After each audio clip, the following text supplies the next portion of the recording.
Welcome back. All eyes on Raila after Uhuru win. That's the big topic now. After yesterday's declaration of Uhuru Kenyatta as president-elect by the IEBC, Raila Odinga, the leader of NASA, was expected to make a statement yesterday. He did not do that. He is now expected to make that statement today. Which way forward for Kenya? Yes.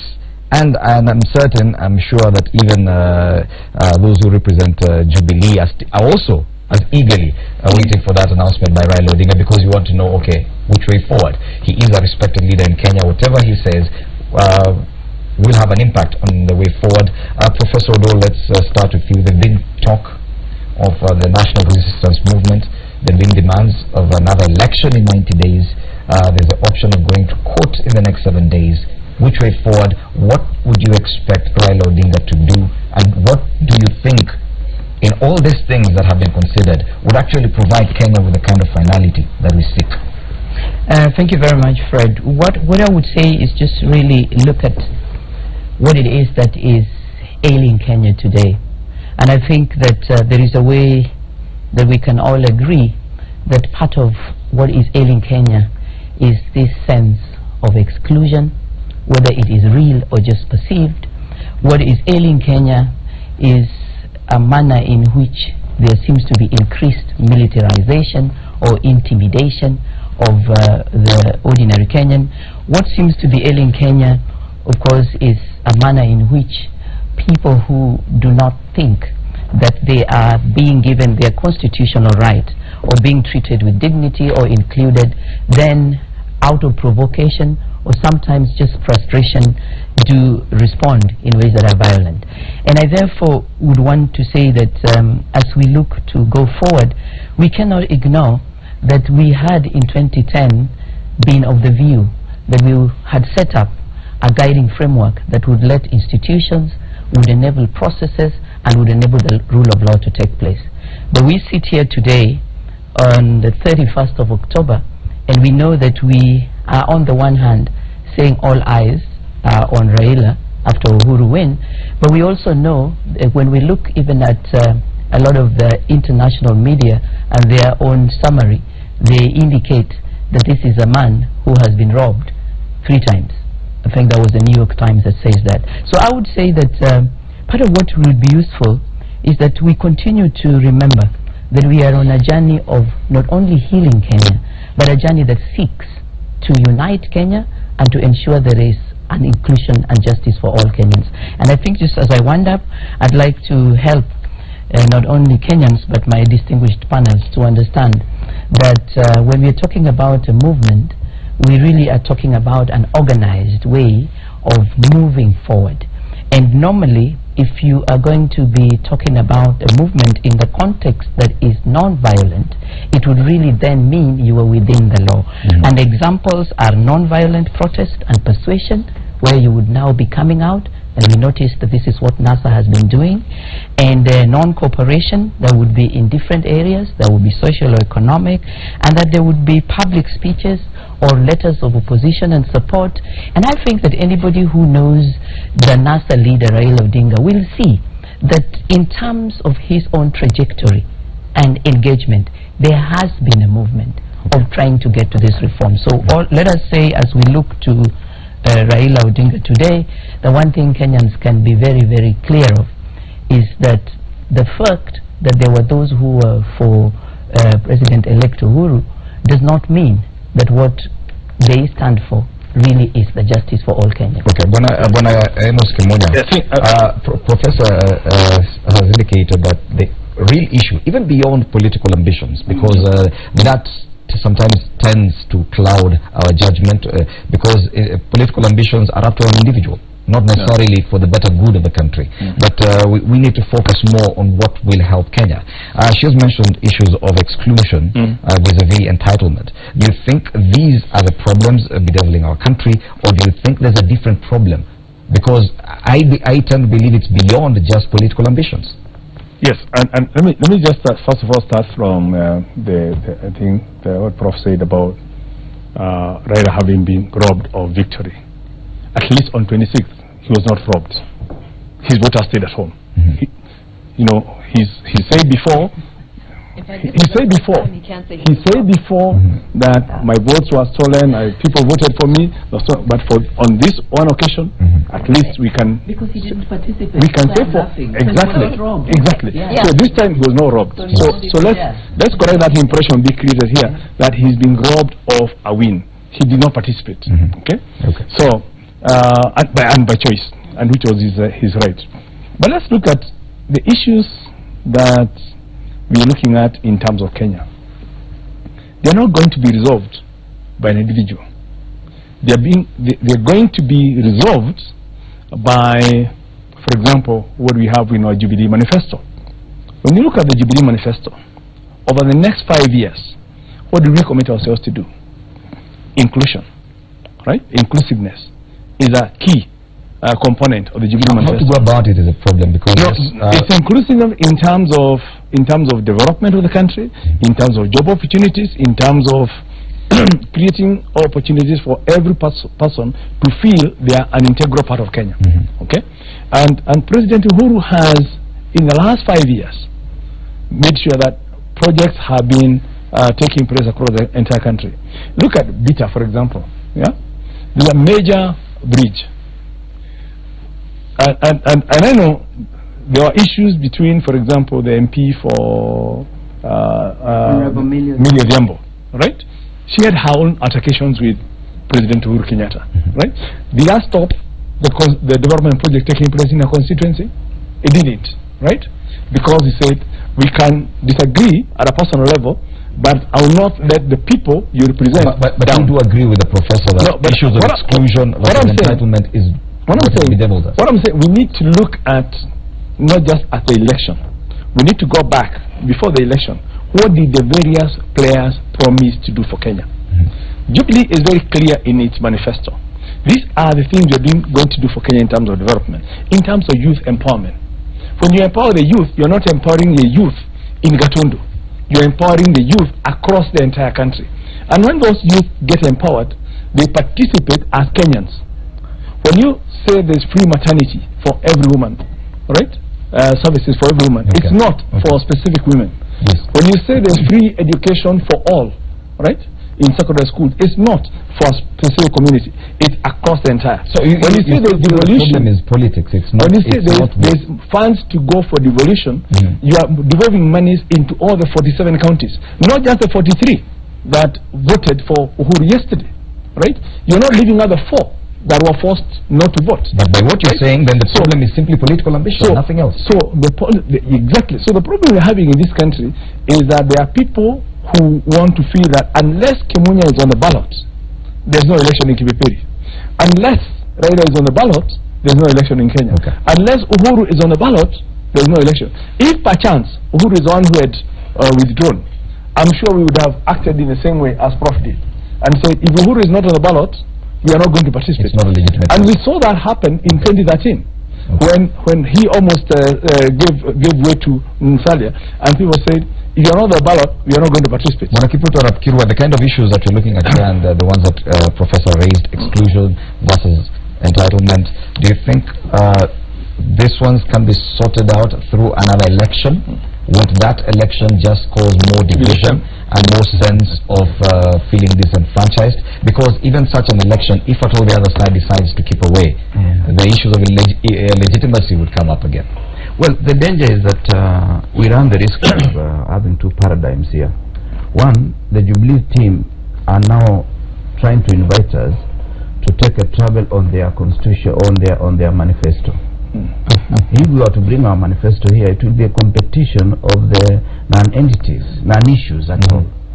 The issue that we need to look at, and this is something that I beseech all Kenyans, one is that let us improve our communication, the language that we use. When I get annoyed at the Honorable Kimunya, I'm not getting annoyed at the Honorable Kimunya. There is a constituency that he represents. And therefore, when you talk about Raila represents a huge constituency in this country, whether we like it or not. And we need to massage that constituency to allow them to get to the table of thinking. We need to communicate as Kenyans. You've heard of people talking of the unthinkable, that we need to secede. That I don't approve of it myself. But it is important that when people say that, if you are to listen to preachers even in church, somebody, a man of cloth, spending so much time agitated that they have been excluded, it is something that we just need to look beyond just bare economics. The foundation of this nation was messed up from the beginning. We were building a nation, but we forgot to build structures, and we never built the nationhood in a way that Kenyans feel they are one and the same. Yeah, the question today I think as a Kalenjin before I think as a Kenyan. But do you think an election, dangerous. Do you think an election can actually help us resolve this? Elections will never resolve. Yes. But elections also are part of that process. If elections are bungled, you are telling us you are not part of Kenya. You see, even Chebukati to have announced 4 counties when there were so many other pockets of people who decided not to vote, including Mombasa, including many other parts of this country, even Bungoma. But then he went for the 4 counties. It was part of the profiling. That's why I'm saying our language must change. Everybody is a leader, from Chebukati to Mwinsi here. We must change our language so that we don't think Jubilee, we don't think NASA, we think Kenya. President Uhuru Kenyatta could just as well have the perfect opportunity to build a legacy of actually uniting Kenyans. Yes? Yes. As president-elect, he has the mandate. Yes, up until he's sworn in, he's still president-elect. He's the one leader Kenyans can all look up to and say, yes, you still have the title president. Don't you think he should be feeling the pressure of actually trying to take leadership in resolving these issues? Freddie, I think that if you listen to the president's language, prior to the elections and now that the election is over, he has always had a reconciliatory tone. He has always preached peace. He's always reached out to the other side. This is a president who realizes that before he is president, he is a Kenyan. I don't think he wakes up. I agree with Honorable Kira that most of us wake up and we think as a Kamba, as a Luo, as a Kalenjin, and we think about what our leader is trying to say. He realized that he leads all of us, and I think that after this process concludes, then he is going to reach out not just to the political side, and the political side really is the biggest problem here, but he's going to reach out to all Kenyans as stakeholders. He's going to reach out to the business community, which is bleeding right now. He's going to reach out to the religious fraternity, which he already has been. But we have Christians, we have Hindus, we have Muslims who have all been praying for this country. I mean, as Kenyans, we do need to come back together as one, because if we go down, look at what's going to happen to the region. Back to Bwana Kipruto Kirwa, the issues of NRM, the demand for 90 days election versus going to court. What should we expect Raila Odinga to go for this time, given the kind of discussion we're having and the kind of need that we understand Kenya has? National resistance movement, demand for another election in 90 days, or going to court to challenge this election? Which way forward? Well, everything is premised on our communication. The Honorable Raila gave you a menu. You refused to adjust that menu to suit the wishes of NASA. He never gave you the menu from his own pocket. It is we who created that menu. Can we relook at that menu? Because there are 2 opportunities here. We can go to Supreme Court and we go for a repeat election, or if we don't go for a repeat election, then that becomes another complication. Now, the first option, should we go for a repeat election? How do we go for that repeat election? Are we going to waste another 60 days? Then we say there's no time. Why don't we use these 7 days before we know whether Uhuru is going to be sworn in or not, and see how do we fix some of this? And that's why the conversation should start even with us. What are the issues raised by NASA? Can we address them? Are they realistic? Can you convince us instead of forcing us to say that these things are not working? Yes, and I think you just hit the nail on the head now. This conversation, if at all it is to start, it should start immediately. Yes. Yes? Yes, it's just as well we could go to the Supreme Court, wait until they give a ruling. We could go back to the streets, decide it's a resistance movement. We could go on and demand that 90 days. We could go on and say, let's wait for the Supreme Court and see what happens. All this means that Kenya is still waiting. Yes, but I think it's going back to the fundamental maxim of he who comes to equity must come with clean hands. Okay? So if you're asking for a discussion on Kenya, for God's sake, let it be a discussion on Kenya, not on personal aggrandizement, okay? Not on personal issues. You know, and Kiro is talking about the irreducible minimums. Those have been overtaken by events. That is Right. with regard to an election. No. They can be precipitated by a repeat election. If the Supreme Court say there was a problem, then we are to square what one. I'm saying, that yesterday we had the confirmations by Chebukati, and he went to great lengths to say, The same this Chebukati is that what, bungled August. no, this is what we were told to do. I think we still have a long way before we can No. get to this point No. where we can say we can actually sit down and have a candid discussion. But what about I'm saying- possible dialogue. They No, what I'm saying behind the is scenes, they keep on just so referring that- to so that we NASA. go- There's nothing like NASA. It's He NRM. went to Hold on. great extent to say, this is what we were told to do by the That's your Supreme Court. definition, yes. This is what we've done. Nobody has challenged the processes. Nobody has challenged what he's done. And I like I started by saying that I have been looking at all these things, and I'm almost satisfied that we actually did a good job. Perhaps it could even have been done better, more efficiently, more faster, and more cost effectively. But let's forget about the election, because Kenyans voted, and we must congratulate the 7.5 million Kenyans, 7.6 million Kenyans who actually came out to vote. It's their right to exercise.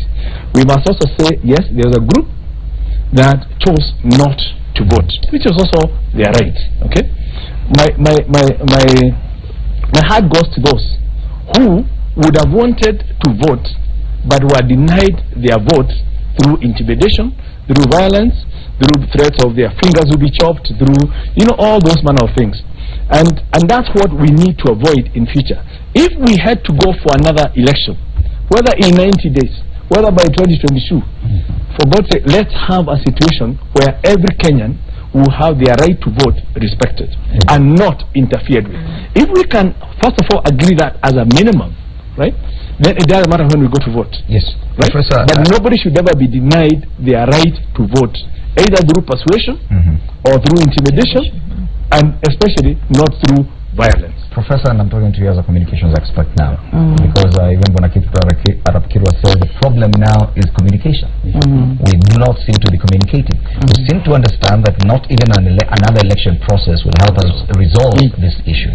We seem to understand that even going to the streets right now will not help us resolve this issue. The issue is communication. How soon can we start this? Thank you, Fred. And is it necessary to push it for us to start sooner rather than later? Yes, thank you. I think what I would say is that today Kenyans know, as they watched. In fact, it was interesting that I was in a public place where people were watching the news as it was scrolling on Citizen, and a number of them just walked out. So there's a way, when we're talking about communication, it's an exchange of ideas and feelings, and it is really something that can be verbal or non-verbal. And I think that part of what is the greatest challenge is that, contrary to what my distinguished colleague Waziri and distinguished Mwende says, from 2013 we have been on a public relations and campaign mode.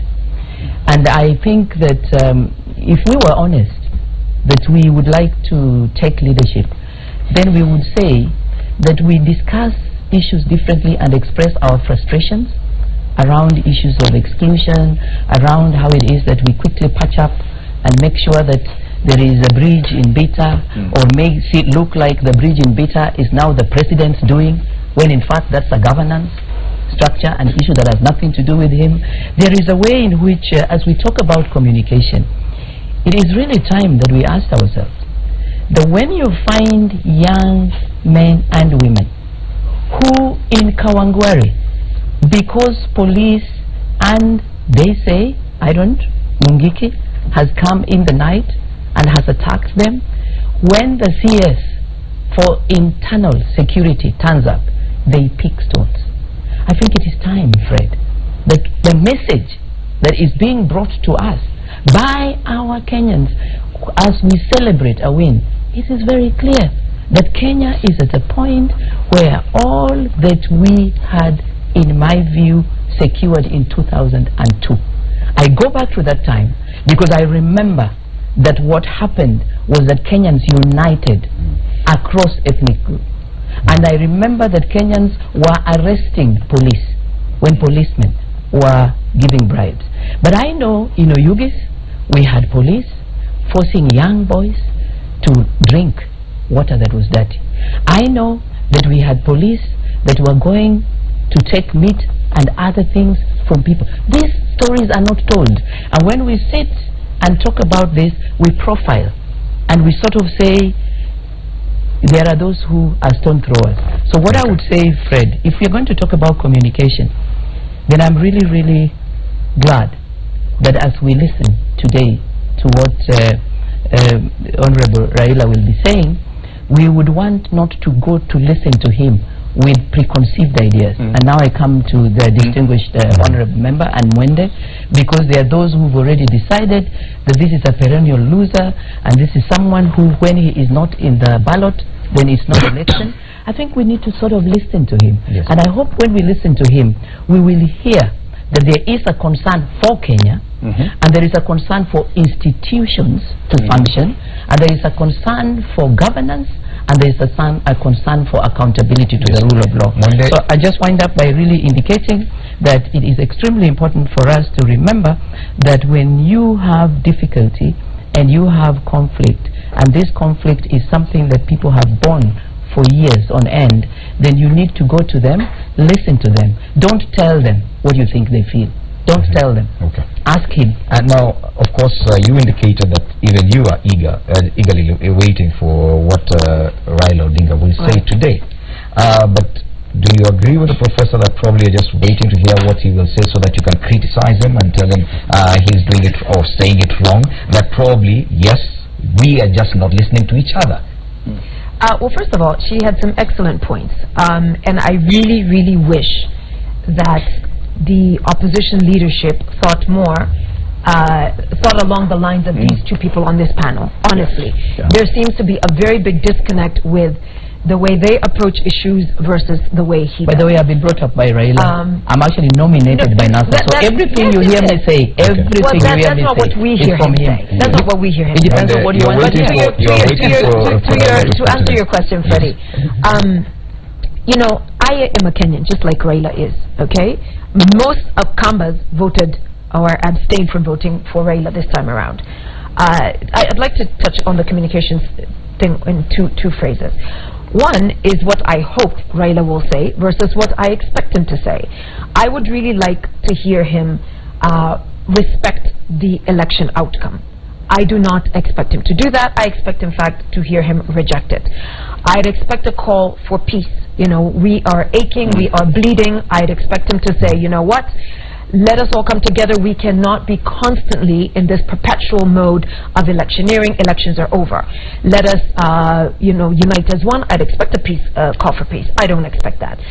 I'd expect him to talk about the economy and the fact that all Kenyans want to move on. Instead, I expect him to start talking about, you know, what next court case is going to be filed, etc., etc. Now, the second part of the communication thing is, I would like all leaders to really be honest with Kenyans. Be honest. When I started my outreach, my campaign in Ukambani, and Honorable Kimunya has mentioned the bridge in Bita. I don't know the details about that. It was just you know, an example. Yeah. When I started articulating what this government has actually done, you know, people are told, serikali haifanyi kazi, and they think, oh yeah, you know, it doesn't work. But then when the women really realize that, okay, in 2013 we as Kambas didn't vote for Jubilee, but yet these are some of the accomplishments. When we realize that, in fact, in my constituency we're among the lowest in the county to tap into empowerment funds, I think that something as low as 2.6%. That's all the government's fault. That is our fault. So the leaders need to articulate the achievements, the gains, the promises that the government has made, hold the government accountable. Where the government fails, leaders should, you know, call it to task. But where the government is actually working very hard to benefit its people, we need to know that, we need to appreciate it, and we as stakeholders need to see how at all we can even hold hands with the government. Do you think Raila Odinga's announcement today could offer Kenyans a positive way forward? Because you seem to say you do not expect anything positive from that statement. I I don't expect it. That doesn't mean I don't hope for it. I really do hope, like I said, he's going to come out and, you know, call for peace. I really hope for a change instead of now trying to move NASA, which has good followers like this, into a militarized outfit. He would, you know. But Amos Kimunya, you've worked with Raila Odinga in government. Yes. You know him as a person. You know he has the potential as a leader to actually provide a way forward. Yeah. As a person, do you expect it today? As a person, if you remove all the people who are probably surrounding him and moving him into a certain direction, because I actually believe that perhaps he may actually have been misled into withdrawing from the election. Okay, and knowing him the way I know him is perhaps he's being pushed to make some decision he wouldn't do, right? Because of his age and given his profile, given, you know, the way he has fought for reforms in this country, I actually get surprised with some of the things he's actually doing. So today I would want to hear him going back to where he was in 2008 and said, right, we are here as a country. What is the most immediate thing we need to do? We need maximum peace. We need to go back to the rule of law. We need cessation of hostilities. And now that the election that he boycotted has taken place and has been determined, what is the next option available? Either go to court to have it invalidated and wait for that process to take place. In the meantime, I don't expect to hear about street protests. I don't expect to hear about civil disobedience. I don't expect to hear people being told we are boycott products from certain companies or not, because that's economic sabotage. And you also deny the same people you are telling to boycott the job opportunities. So if we can get that, and the next thing I would like to hear is, because we are going to back to Parliament next week with Professor, I would like to hear that as NASA, while Jubilee has been preparing for the elections, we've also been preparing the following reforms that we would like to be processed through Parliament, right? And if that bill comes next week to Parliament, I'll be the first one to support it. Okay. Right? So that we actually do things in a proper way rather than just talk of them in the streets. Let us now say this: we have these irreducible minimums. If we have another election in 90 days or in 120 days or in 2022, that as NASA we would like the following reforms put within our legal framework. If that comes next week, then I'll say we are now serious. But if you're talking of going back to the streets, going back to civil disobedience, disrupting education, disrupting exams, then I would say we are now on personal agenda, not agenda for Kenya. Yes, Bwana Kipruto Rapkirwa, it is an opportunity for Raila Odinga to provide the way forward. And even though the headline suggests all eyes are on Raila after Uhuru win. But according to this story here, there will be a parliamentary group meeting before that announcement. As Amos Kimunya puts it, Raila Odinga as a person, given his profile, he could actually provide a very positive way forward. But he pretends that the people surrounding the NASA leader are the main problem, and probably we're not going to get the kind of announcement that he says. Because we've seen these announcements for like the National Resistance Movement, the demand for 90 days, elections after 90 days, and sometimes it does not align. Sometimes. Do you think it is possible for Raila to disengage himself from some of his advisors and give a way forward? Well, quite often he does it, and that's why it surprises many of us and even the rest of the public. But I just wanted to request one thing, that the issue of dialogue does not necessarily start with Parliament. Remember the IPPG, even the Grand Coalition, and the many other meetings that we've had, it starts with people of goodwill trying to think together in the same direction. And that can only be done if we also cease hostilities in terms of verbal language. As Professor says, some of the languages are non-verbal, but verbal communication is heavier than some of the other communication. When you start calling a leader of militia, a rebel, It means either you are not informed by the dictionary definition of the word movement.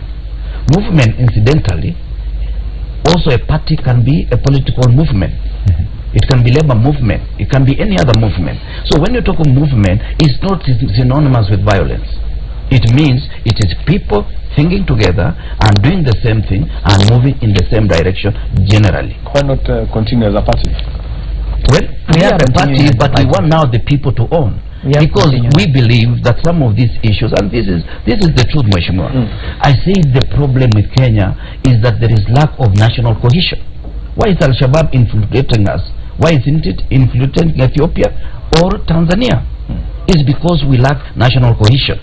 When I do something as a Kalenjin, all Kalenjins will look the other side and say, okay, as long as one of our own is doing it, there's no problem.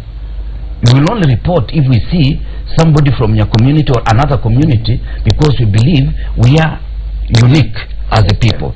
So this is something that I want really, as I beseech the Kenyan public and also the leadership, including the deputy president, because when you call Raila a rebel, what are you telling the public? You are telling the public that we are dealing with a dangerous person. Number two, as you communicate, think of the people you love. Don't think of the people you hate. Anytime you go on the screen, if you think of Raila and you hate Raila, your temper will go up and you are likely to say the things you would not have said in a normal situation. Okay. This is my request to Kenyans. Let us wait for Raila to make his communication, then we process. And I'm asking you this as a final question as a senior member of NASA. The National Resistance Movement, the demand for another election in 90 days, plus the option to go to the Supreme Court to challenge this process. Are these options, should we consider them as options, or has this already been declared? And yes, there will be that National Resistance Movement, plus the demand for another election in 90 days will continue, plus you will also support a challenge of this election process in court. Well, possibly my communication is not as good as professors. Because at the beginning I said we expect two things. If people go to Supreme Court, or people are already in Supreme Court, the results may be either way. President Uhuru Kenyatta's election is reaffirmed, or it is nullified. Should it be nullified, what are we going to do in the next 67 days in between? And that's why I said communication begins now. If we can look at the issues that we raised in the past, it can prepare us for the future. Should it be that it is going to be reaffirmed that it was a legitimate process and he is the president and is sworn in, what next? That is now when the raft of other things come in. So this National Resistance Movement has not been declared official. We're still waiting. No. Our leaders declared we have National Resistance Movement. And so it will happen. Movement. But what are you resisting? It will happen resisting injustice. It will happen. We are resisting injustice. If I get a chance, I can explain. We are resisting lack of cohesion. Yes. We are resisting lack of inclusion. Okay. Yeah. Unfortunately, our time is up. My director informs me our time is up. We need to give way for another interview, but we will continue this discussion because it is an important one. What next for Kenya? It appears we focused a lot on politics and who becomes president, who becomes what, but the real discussion on exclusion and versus entitlement has not been given enough time. Well, that has been the news review this morning with me, Fred Ndimbuye. We're privileged to have had Mwende Mwizi, former candidate for MP, Amos Kimunya, MP Kipipiri, Professor Jacqueline Oduol, nominated MP, and Kipruto Rapkirwa, Deputy Party Leader, ANC. Remember, Power Breakfast